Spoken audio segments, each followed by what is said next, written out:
एक दिन गिरी और हरी दीवार के ऊपर चढ़कर बैठे हुए थे।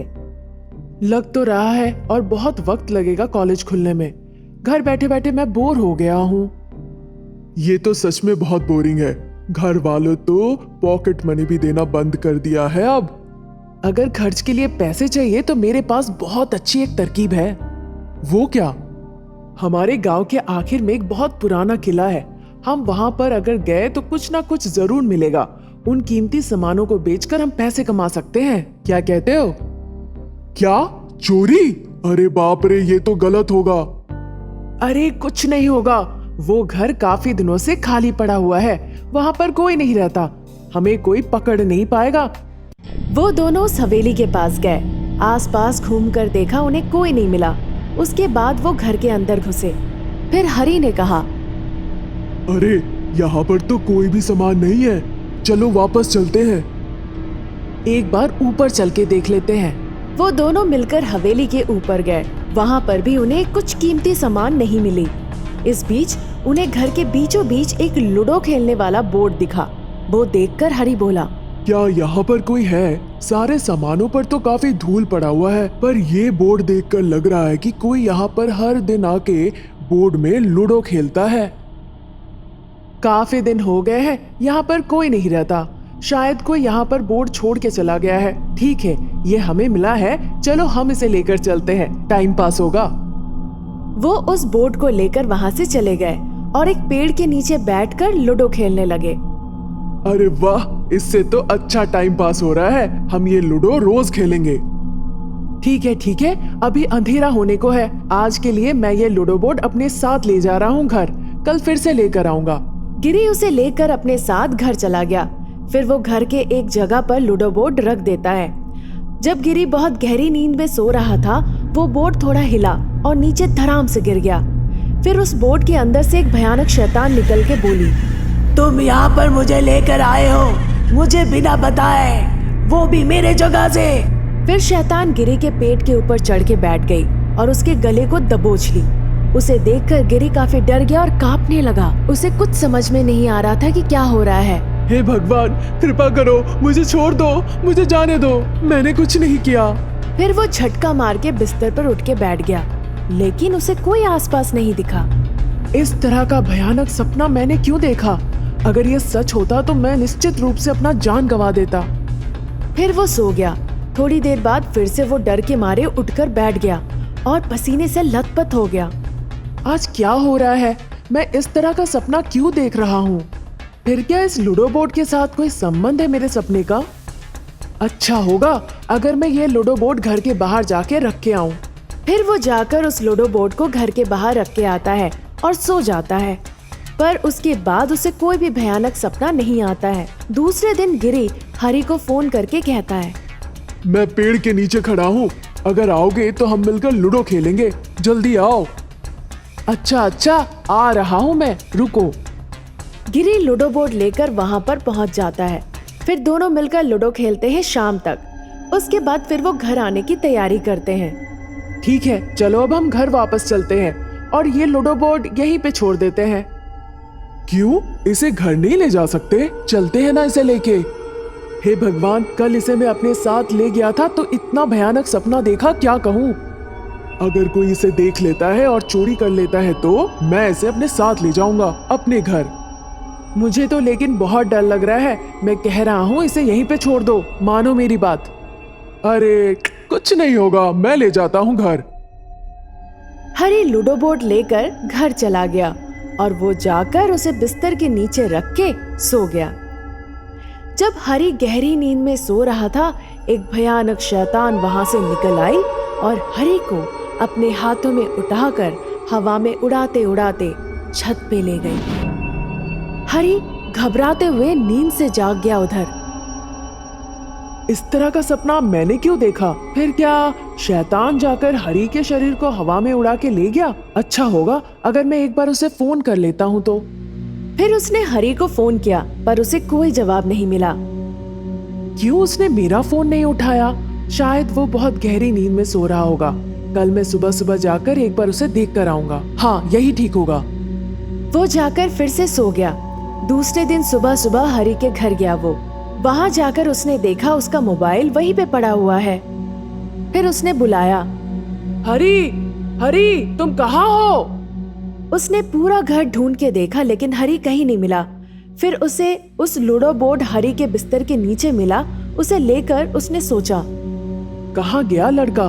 फिर क्या सच में वो शैतान आकर उसे हवा में उड़ा ले गया, जैसे कि मैंने सपने में देखा था? क्या मैं एक बार हवेली में जाकर देखूं? थोड़ा हिम्मत करके वो लूडो बोर्ड को अपने साथ लेकर पुरानी हवेली में गया। काफी अंधेरा था वहां पर। वहां पहुंचकर वो बहुत डर गया, ये देखकर कि गिरी उल्टा लटका हुआ है रस्सी से। हरी को देखकर वो चिल्ला के बोला, अरे जल्दी से आके मुझे बचाओ, यहाँ एक बहुत भयानक शैतान है। जब गिरी हरी के पास जाने लगा, वो शैतान उस वक्त वहां पर प्रकट हो गई और गिरी को पकड़ने गई। गिरी वहां से भागा और जाके लूडो बोर्ड वहां रख दिया जहां से उसने उठाया था। शैतान चिल्ला कर कहने लगी, हटाओ, वहां से हटाओ उसे, छोड़ो। जब वो चिल्ला रही थी, लूडो बोर्ड उस शैतान को अपने अंदर खींच लिया। तुरंत गिरी हरी को वहां से छुड़ाकर नीचे उतारा। उसके बाद उन्हें एक कागज में लिखी हुई चिट्ठी दीवार पर जो टंगी हुई थी उस पर नजर पड़ी। लूडो बोर्ड मत हटाना, उसके अंदर शैतान है। वो दोनों उस चिट्ठी को पढ़ के काफी डर गए। हमने तो इसे पहले देखा ही नहीं था, बेकार का हम इसे अपने घर ले गए। यहाँ और ज्यादा देर रहना खतरे से खाली नहीं है। फिर वो दोनों वहां से भाग के अपने घर चले गए। गौरीपुर गांव में धीरज और उसकी पत्नी श्यामा रहती थी।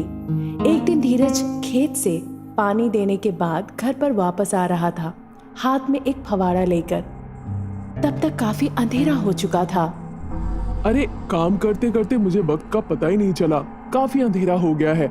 मुझे जल्दी घर जाना होगा। श्यामा घर में अकेले है, उसे डर लग सकता है। यही सोचते सोचते वो घर वापस आ रहा था। जब वो कब्रिस्तान से होकर गुजर रहा था, उसे अचानक से कुछ आवाजें आने लगी। कोई बचाओ, मुझे बचाओ, जल्दी यहाँ पर। धीरज आवाज सुनने के बाद आसपास देखने लगा, पर उसे वहाँ पर कोई भी नहीं दिखा। कौन हो तुम और तुम कहाँ से बोल रही हो? मैं तुम्हें कहीं पर नहीं देख पा रहा हूँ। उस महिला की आवाज सुनकर धीरज भी जोर से चिल्लाकर बोलने लगा, मैं कब्रिस्तान के अंदर से बोल रही हूँ। जहाँ तुम खड़े हो, जल्दी से मुझे यहाँ से निकालो। सुन रहे हो कि नहीं? धीरज काफी डर गया और जल्दी से अपने फवारे से जमीन को छेद करने लगा। काफी अंदर तक गड्ढा खोदने के बाद भी उसे वो महिला नहीं दिखी।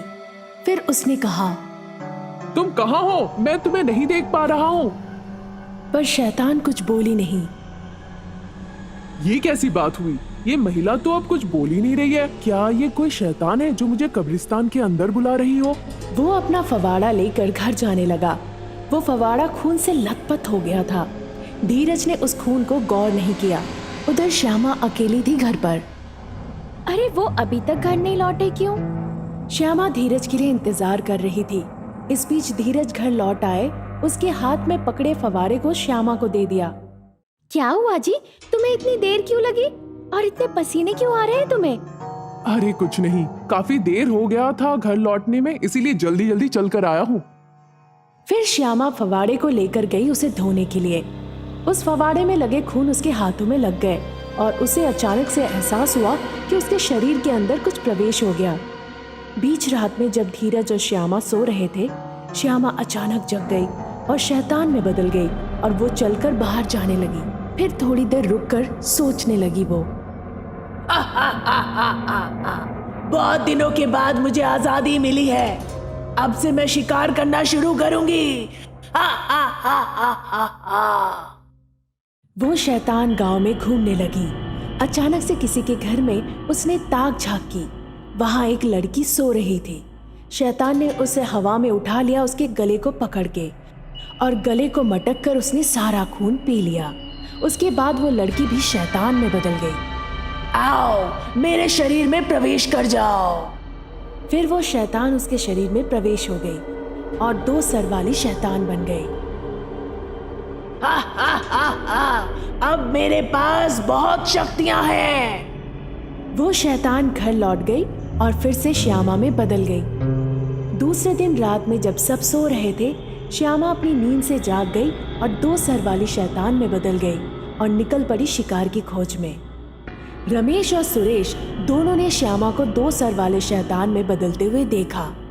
अरे ये तो धीरज की पत्नी है ना, वो इस तरह भयानक शैतान में कैसे बदल गई? उसको देखकर ही काफी डर लग रहा है, ऐसा मानो कि वो मेरी जान ले लेगी। देखो देखो, पता नहीं हमारे दोस्त शैतान के साथ कैसे रह रहा है इतने दिनों से।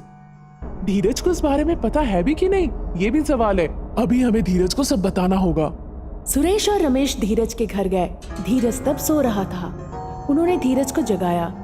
धीरज आंख खोलकर देखने लगा। अरे क्या हुआ, तुम सब यहाँ क्यों हो? धीरज ने देखा उसकी पत्नी उसके बगल में नहीं है। अरे श्यामा कहाँ है? श्यामा, श्यामा! वो उसकी पत्नी को बुलाने लगा। हम यहाँ आए हैं तुम्हें श्यामा के बारे में बताने के लिए। हमने अपनी आंखों से देखा उसे एक भयानक शैतान में बदलते हुए और घूम रही थी। ये क्या बोल रहे हो तुम लोग? ये कैसे संभव हो सकता है? अगर तुम जानना चाहते हो तो चलो हमारे साथ। धीरज को बाहर लेकर गए। 2 सर वाली शैतान गांव में घूम रही थी। धीरज, सुरेश, रमेश शैतान के पीछे पीछे चलने लगे। वो 2 सर वाली शैतान एक घर में घुसी। वो लड़की सो रही थी। उसे हवा में उठाकर उसके गले को दबा लिया और उसका खून पी लिया। फिर वो लड़की भी उसके तरह शैतान में बदल गई। उसके बाद उसे वो अपने शरीर में प्रवेश कर ली। फिर तुरंत वो शैतान 3 सर वाली शैतान हो गई। हा हा हा हा, अब मुझे कोई नहीं रोक सकता है। मैं अब सबसे शक्तिशाली हो गई हूँ। धीरज, सुरेश, रमेश ये सारी चीजें छुप छुप के देख रहे थे और काफी डर गए। शैतान वहां से निकल आई वैसे ही फिर वो श्यामा में बदल गई और घर जाके सो गई। हे भगवान, ये सब क्यों हो रहा है? अब मुझे क्या करना चाहिए? अगर मैं इसका कुछ हल ना निकालूं तो ये लोगों की जान पर भारी पड़ सकती है। चलो हम जाकर किसी जादूगरनी से बात करें इस बारे में। वो बताएगी हमें कि क्या करना चाहिए। दूसरे दिन वो तीनों जादूगरनी के पास जाकर सारी बातें खुलकर बताए। जादूगरनी ने सारी बातें सुनकर कहा, हर दिन वो शैतान अपनी शक्तियों को बढ़ा रही है इस गांव के लोगों को मारकर, समझे? फिर उन्होंने अपनी सबसे ज्यादा शक्तिशाली छुरी उन्हें दी। जब वो 3 सर वाली शैतान में बदल जाएगी, इस छुरी से उसे काट देना, फिर वो शैतान यहाँ से चली जाएगी। उस छुरी को लेकर वो अपने गांव पहुँचे। हमेशा की तरह रात के वक्त श्यामा घर से बाहर निकली और 3 सर वाली शैतान में बदलकर शिकार के लिए निकल गई। ये देखकर धीरज उस शक्तिशाली छुरी को लेकर उसके पीछे चलने लगा। इस बीच सुरेश और रमेश भी उसके पास पहुंचे। धीरज शैतान के सामने जाकर खड़ा हो गया। मेरी पत्नी के शरीर से निकलो, नहीं तो मुझे नहीं पता मैं क्या कर बैठूंगा।